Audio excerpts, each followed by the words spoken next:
O Mary, conceived without sin. My dear friends, why do we celebrate the queenship of Mary?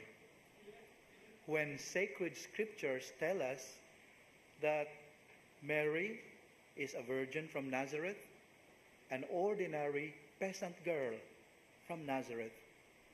Her husband is a carpenter named Joseph, and she is the mother of an itinerant, controversial preacher.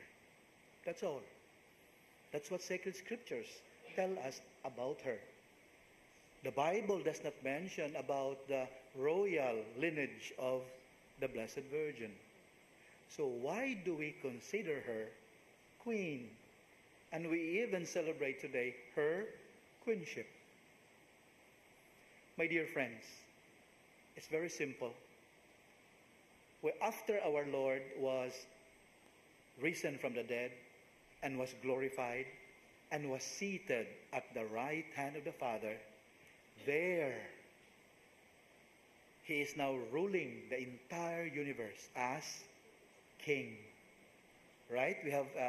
We would end the celebration of the liturgical calendar by celebrating the solemnity of Christ the King. And so if Jesus is king, how should we consider his mother? That's why we consider his mother queen. As simple as that. And we must remember that the royalty of the Blessed Virgin Mary does not lie in her earthly status, but her royalty is manifested in her singular role, pivotal role in the grand plan of salvation. Can you imagine that? The good God prepared her by sparing her from original sin.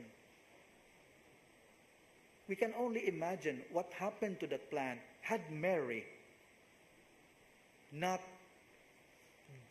gave herself to servanthood. Had she disobeyed God, salvation would not have come the way it did to us. That's how crucial her role is in the grand plan of salvation. My dear friends, her majesty is not to be found in her social stratification. No, her majesty is found in her closeness with the Lord, her perfect obedience to the will of God. Let it be done unto me according to your word. Luke 1:38.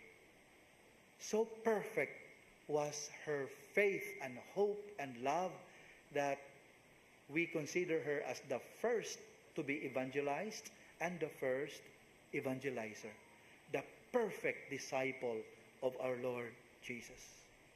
Her nobility, my dear friends, is not established by royal lineage, but her nobility is established by her intimacy with God. So close was she to God that she could declare with much conviction, do whatever he tells you. John 2:5. My dear friends, what's the implications now? What is required of us if we consider the Blessed Mother as our queen? If we devote ourselves to her as our queen, then we must be ready to pay her tribute and homage of imitation.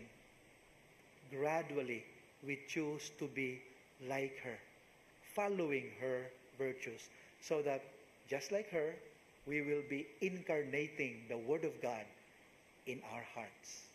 And once that happens, we become like Mary, ever obedient to the will of God, even if this will at times is so difficult to fathom. And if our brother Jesus is king and our spiritual mother is queen, what are we? Are we hoi polloi? In the eyes of God, we are all royalties. That's why the Bible tells us that all of us, by virtue of our baptism, we are royal priests, offering praise and thanksgiving to God. So if we are royalties, if we are noble people in the eyes of God, please, let's start acting like one. Noble people, respectable people, people with dignity. Amen?